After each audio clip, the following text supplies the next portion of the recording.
கார்த்திகையில் மாலையிட்டு கனிவாக விரதம் வச்சு மணிமணியா மாலையிட்டு மார்கழியில் பூச வச்சு சபரிமலை பயணம் தானப்பா சாமி வழி துணையா வந்து சேரப்பா.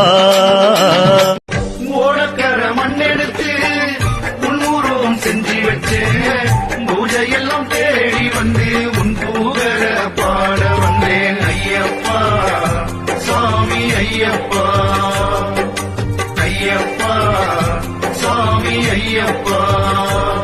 பூந்தோட்டத்திலே ஒரு மலர் எடுத்து உன் பாதத்திலே